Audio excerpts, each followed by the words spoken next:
Yo, what is going on, everyone? My name is Nick, or the Notorious Fantasy, and in today's video, we are going to be talking about players that are going under the radar right now in 2021 fantasy football. These are pretty much just a bunch of players that are not getting really any buzz or talked about based upon what I've seen on Twitter and on YouTube. Now, this video idea comes from Fantasy Football Advice. They posted a video like this a couple of days ago, so if you want to check theirs out, the link will be down below in the description. So before we get into it, I want to ask if that at any point inside of this players flying under the radar video you end up enjoying, you end up having a great time, to please make sure to hit that subscribe button down below, because not only is it free, I put out content every single day talking about fantasy football, talking about the NFL, talking about the NFL draft to help you guys build up and win your 2021 Fantasy Football Championship. So let's get into it. The first player that I want to discuss today is Mr. Melvin Gordon, running back of the Denver Broncos, currently coming off the board as running back number 23 on Fantasy Pros. Now, I understand,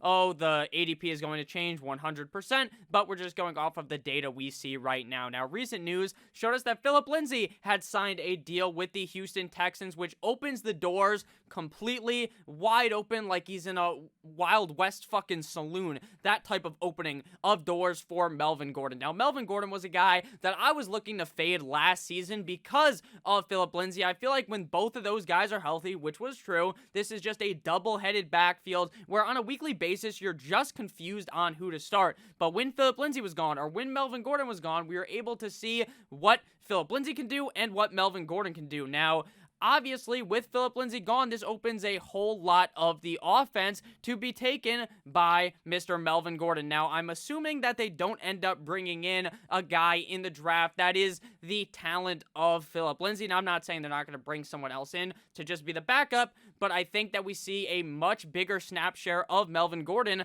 on this Denver Broncos team in 2021. Philip Lindsay, who missed a couple of games last season, accounted for 25% of the team snaps, whereas Melvin Gordon had 58.27. Now, I know you might be thinking, oh, Nick, it was only 25 to 58. Royce Freeman actually got 17% of the snaps. Why? Because Philip Lindsay missed a ton of games. If Lindsay was 100% healthy, we would have seen a closer net in touches or team percentage of snaps for Melvin Gordon and for Mr. Philip Lindsay. Last year, Gordon, unlike what I thought would happen, finished as running back 14 in PPR, running back 13 half PPR, as well as running back number 13 in standard for 13.2 PPR points per game, 12.2 half PPR points per game, and 11.1 standard points per game in Denver. Now, this also comes under the assumption that I feel as though the Denver Broncos are going to be better in 2021. Now, obviously, there is some things to worry about, obviously.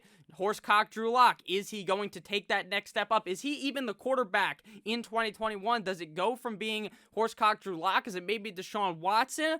Who knows who it's going to be, but I just feel like this offense is in for a big step up, and I feel as though Melvin Gordon is going to play a much better in 2021 under the guys that Philip Lindsay is gone, and assuming that they don't bring in someone to completely compete with Melvin Gordon the way that Philip Lindsay was.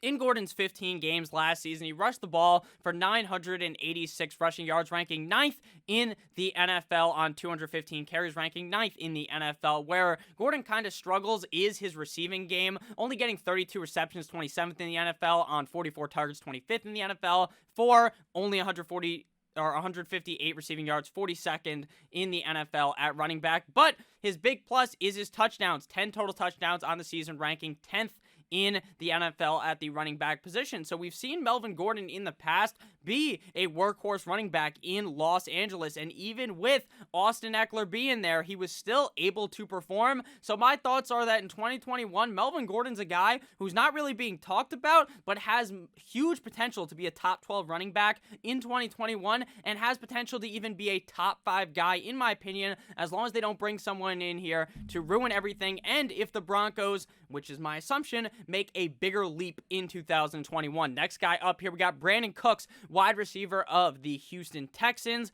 Coming off the board right now is wide receiver number 35. Now, he played in 15 games last year, wide receiver 17 in PPR, 15.5 PPR, and number 16 in standard for 15.5 PPR points per game, 12.8 half PPR points per game, and 10.0 standard points per game. Now, I know what you might be thinking, Nick, Deshaun Watson's probably gone. Now, right now, we have no idea In my opinion, I have no idea what's going to happen with Deshaun Watson because of all of these cases. Now, I don't necessarily want to say the word of the case that are happening, because if you say certain buzzwords, YouTube picks that up and they will do naughty things to me.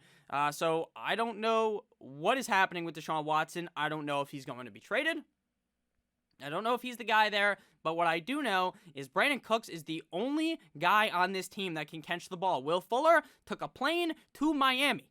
He's in Miami now. It's just going to be Brandin Cooks. And I understand Brandin Cooks is injury prone. Brandin Cooks is washed up. Go ahead and say that. Go ahead and say that, because frankly, it is not true. He did end up playing in 15 games last year. You wouldn't have thought that of Mr. Brandin Cooks. You just wouldn't have. He has been getting injured in the past. I understand 2020 has a foot injury. 2013 has a neck sprain. 2020 hurts his quads in preseason. I understand he's gotten concussions in the past, but at the end of the day, Brandin Cooks is the number one guy in Houston, and whether or not it's Deshaun Watson at the quarterback position, that's amazing.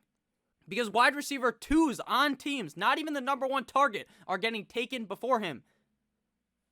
Seems like a no-brainer to me when it comes to Mr. Brandin Cooks. I'm not saying Brandin Cooks is still the guy, like the guy that he was a bunch of years ago in New England. When he played New England, when they made the Super Bowl, when he gets knocked out of that game, when he played on the Rams, he was good. On New Orleans, this guy has been getting passed around, but at the end of the day, he's still very, very good. 9th in snap share in the NFL.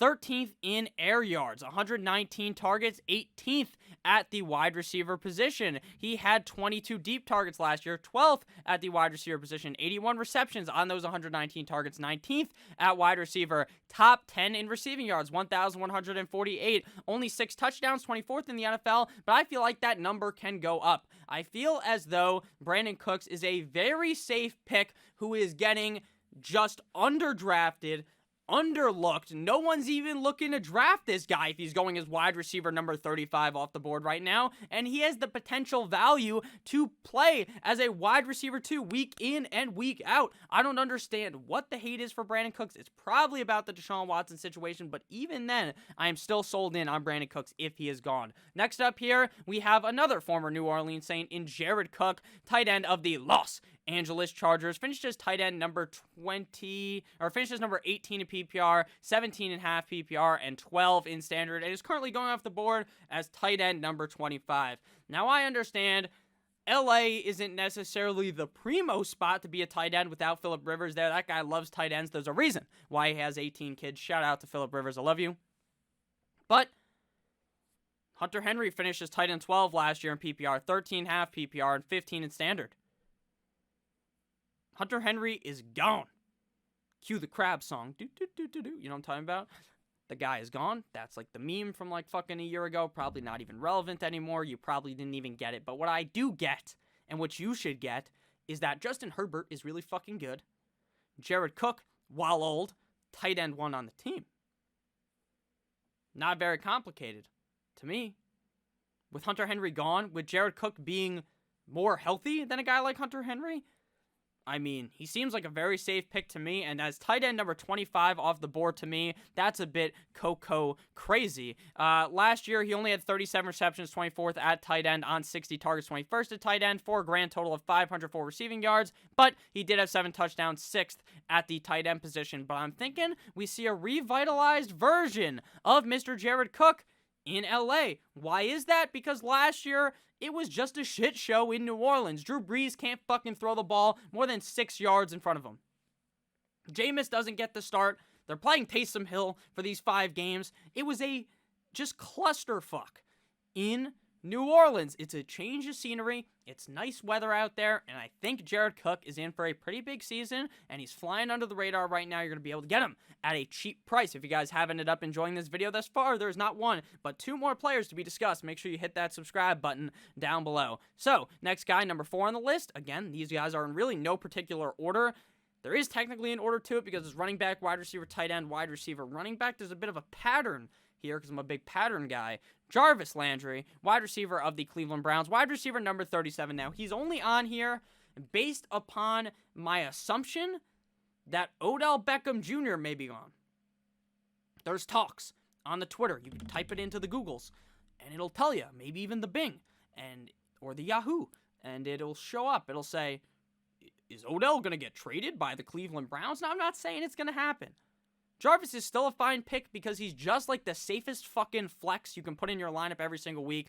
Averages 12.5 PPR points per game, 10.1 half PPR points per game, 7.2 or 7.7 standard points per game. Sure, he's not going to finish super high. Finished above where he's going right now, though, last year. Wide receiver 33 in PPR, 36.5 PPR, and 35 in standard. I'm not saying that this guy's the next breakout candidate. He's already broken out. He's been an amazing wide receiver in fantasy football and in the NFL for the last 7 years of his NFL career. This guy's a fucking baller. But what I'm saying is that if Odell is gone, then the door is wide open for Jarvis Landry. And I still think if Odell is there, he's just a safe draft pick that you're never going to feel bad about starting as your flex. You just really aren't, because he's just ultra consistent. Last season, he finished with 72 receptions on 101 targets for a grand total of 837 receiving yards, 35th in the NFL for 4 total touchdowns, 48th in the NFL. But when you look at his game log, this guy is relatively consistent. He did have more up and down last year compared to his past, especially in 2019 compared to 2020. But at the end of the day, he does have those boom games. 28 points in week number 12 up against the Jacksonville Jaguars. The next week up against Desmond King in Tennessee, 20.4 points per game, or points in that game. Week 15 against the Giants, 19 points in that game. So he has the high skill potential. And you know when those games were? Spoiler alert, after Odell Beckham Jr. was hurt.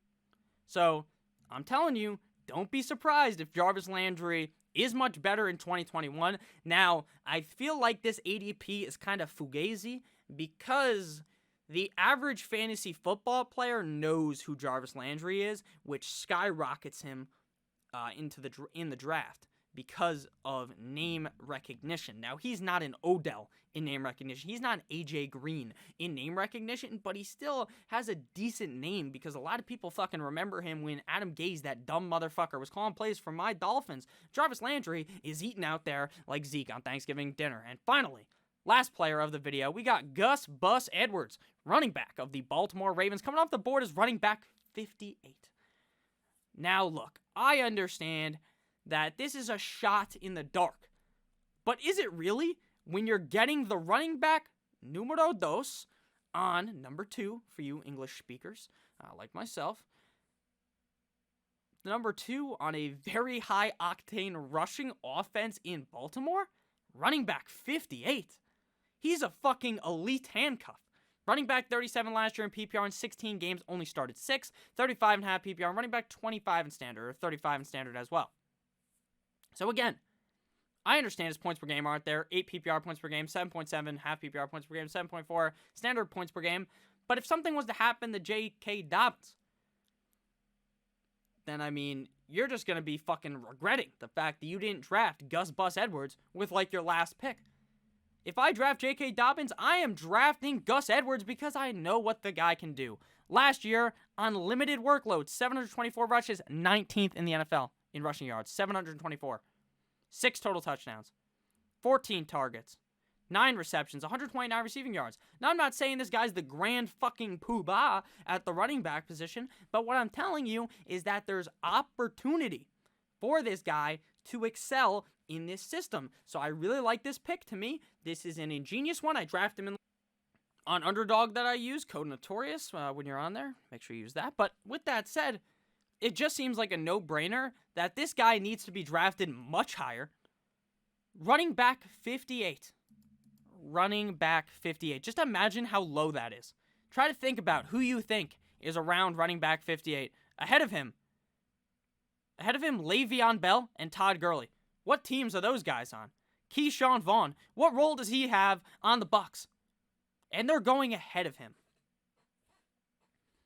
Doesn't make too much sense to me. So thank you guys for watching. Let me know if you enjoyed this list or you hated it. If you hated it, it's okay. It is what it is, but we'll be back again. Oh, and also for Gus Edwards, Mark Ingram is gone. I forgot to say it because that happened a bit ago, so I felt like everyone might have known. Again, if you didn't know, I apologize. But if you want to know all the breaking news that occurs in the NFL, hit that fucking subscribe button. I post breaking news instantly. Something big happens, my brain goes into full think mode. I put the camera on right here, and I talk to you. And if there's work going on upstairs, which there has been because they're working on my kitchen, then you know what I do? I sit in my car outside, vlog style, call me fucking Casey Neistat. That's what I do. It is what it is. So thank you guys for watching. I do love you guys all deep down from the bottom of my heart. Thank you guys for the support we've been seeing recently. It means the world to me. Again, guys, I love you guys. Stay safe. Happy Thursday, I believe it is. I'll see you beautiful motherfuckers again on Friday. Thank you guys again. Love you guys all. Stay safe. Good boy.